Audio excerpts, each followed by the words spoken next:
Sir, yes, sir. Your boy got the co-soul from the GOAT, the best wide receiver in the NFC East, possibly the league. Philadelphia's Eagle own A.J. Brown. You know what I'm saying? Training camp is heating up. Isiah Rodgers all over the place. Jordan Davis talking about the importance of his role. Let's get into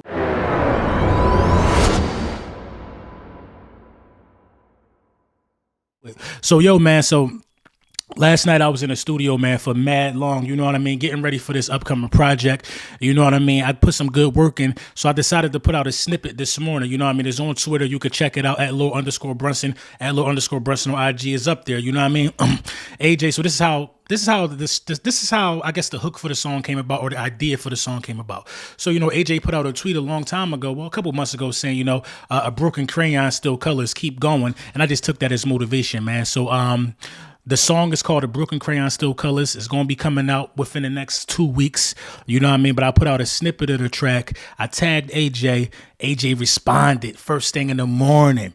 Said, you in the wrong profession. This is tough. And you know what I mean?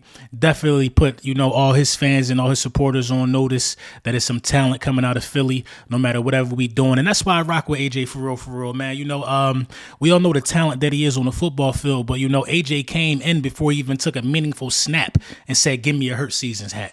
You know what I'm saying? Then this season was frustrating for fans, frustrating for players, starting 10-1. You know what I mean? The stretch that we went through.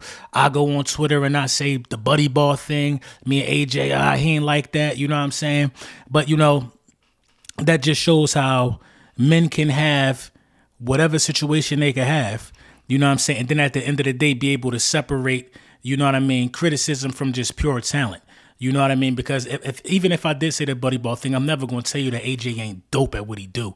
You know what I mean? He might ain't like the way that I put it. You know what I'm saying? But he was keeping it real about it, you know, and I tagged him because I know the pure energy that he got, and I know he that type of guy, man. So, you know what I mean? Definitely shout out to AJ, man. He definitely put people on notice, people streaming the music as we speak right now. But A Broken Crayon Still Colors coming out real soon. So, yeah, man, let's talk about Isiah Rodgers, man, and his defense making plays all over the football field. I'm glad I didn't see anybody overreact to, you know, Jalen Hurts throwing a couple picks and things like that in practice, man. I'm just so glad, bro, because we're so much smarter than a lot of these other teams that's participating in camp.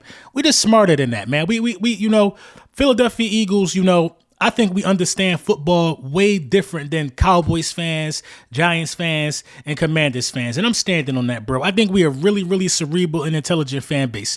We know that we have new coordinators in, and the learning curve is going to be a little different for the offensive side of the ball than it is the defensive side of the ball. The defense always gets off to, you know what I mean, a fast start in camp and OTAs and things of that nature. You know what I mean? This offense has been together for a long time, and they all learning at the same time on the differences and the nuances while incorporating key pieces like a Saquon Barkley. You know what I mean? You got Cam Jurgens moving over the center. So it's a learning curve for everybody. And that's why I'm glad that most of our guys are there to participate. You know what I mean? So they can learn, so they can get familiarity with what's going on.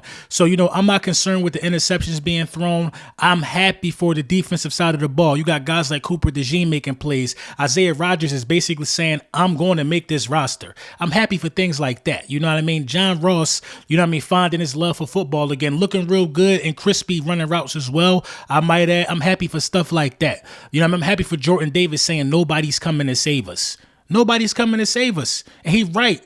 You know what I mean? If I do bad, there is no Fletcher Cox this year that we could squeeze some good reps out of at his age and the wear and tear that he had on him. There's none of that, man. It's all on me. It's on Jalen Carter. It's on Milton Williams. It's on Marlon T. It's on all of these guys to come out here and get whipped into shape. So I think the mindset for guys like Jordan Davis, who got a lot to prove, is very, very telling. And you got some guys that's coming out here making a good name for themselves already in OTAs. Zach Bond has been a name we heard a lot of. Isiah Rodgers, as I mentioned. You know what I mean? You know, Cooper DeJean. You know, a lot of guys have came out here and made plays when called upon to make plays in these 7-on-7 drills, and that is very, very promising for the Philadelphia Eagles in the defense. Nakobe Dean is back out there practicing and running around. So, you know, I'm not worried about no interceptions, not worried about no turnovers or nothing like that. You know what I mean? The OTAs, I know that these guys got a learning curve to go through. And you know what I mean? It is what it is. It is what it is. We gotta get to it. You know what I mean? I expect us to be way better, you know, when it's time for the joint practices with August 15th with the Patriots. I expect us to be more polished and ready for week one for sure. But, as long as the defense can, get it together, I'm very, very sure and for certain that the Philadelphia Eagles will be able to get it together on the offensive side of the ball by September 6th. I think we're about 97, 98 days away from that. So, yeah, man, just a great morning, man. Great weekend, man. Shout out to y'all, man. And I got some news for y'all, man. Next weekend, I have a meeting with the NFC East Super Friends. We talking about, getting it back on track and things of that nature. So I know a lot of y'all guys been asking for that. You know what I mean? I'm going to tap in with Philly Mike. We definitely got to do some Go Talk stuff. Make sure you tap in with the music, all streaming platforms. It's there. You know what I'm saying? My guy, D'Angelo Xavier, our project coming out. We got 2 songs right now that's going crazy, man. And y'all been a part of this since the beginning, so I don't never want to lose touch with y'all. They may say I'm in the wrong I'm in the wrong business or the wrong profession, but I don't care where I end up. I could be on Mars, bro. I'm still going to be right here giving y'all the meat and potatoes. That's my word. You already know the vibes, man. Oh, yeah, I got a new t-shirt coming out, too.